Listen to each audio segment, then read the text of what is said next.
Hi everybody, Chad Barger with Productive Fundraising, coming to you live from my backyard.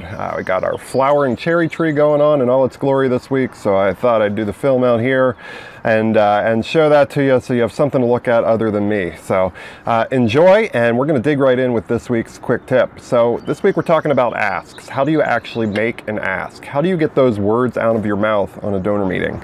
You know, a lot of fundraisers, newbies and veterans alike, get hung up on this. And I find the easiest way is to have kind of a go-to ask structure that you use just about every time you ask for something.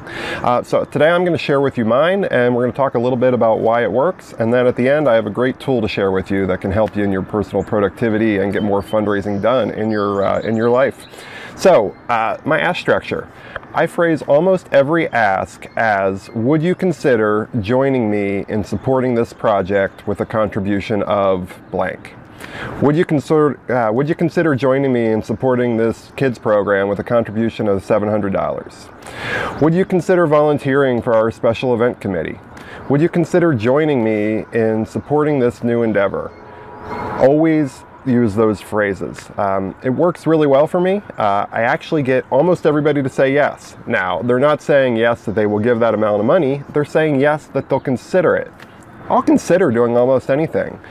Will I consider giving you $1 million for your charity? Sure, I'll consider it. Do I have $1 million? No, but I'll consider it. You know, it's the pleasant, nice thing to do.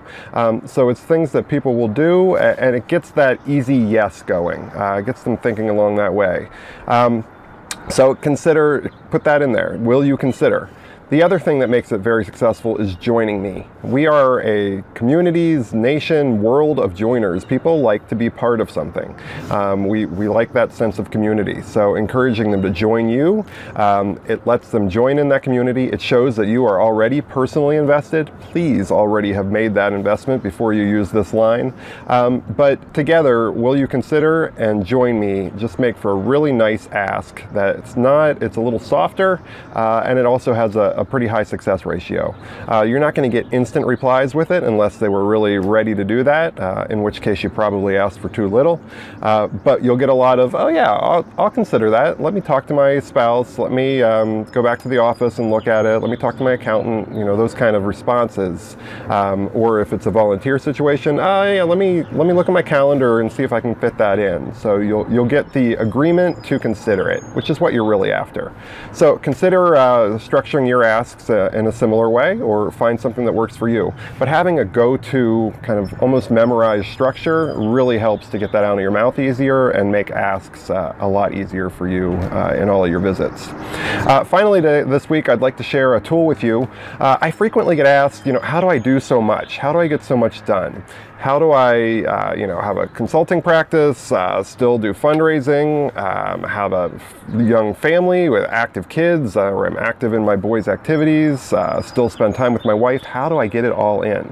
Well, I'm not going to say it's easy. It's a lot of tough decisions, structured, making sure I'm spending time at the right places with what needs it then, not trying to be everywhere at the same time.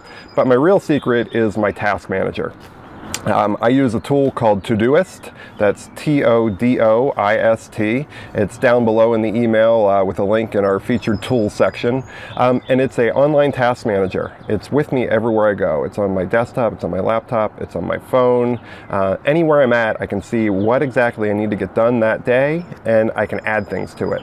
So everything goes in there. Personal, work, consulting, fundraising, everything ends up in there. There's categories, there's layers. You can make it as complicated as you want, but the key is just to get everything in one place in one tool. There's lots of tools like this. I just like this one.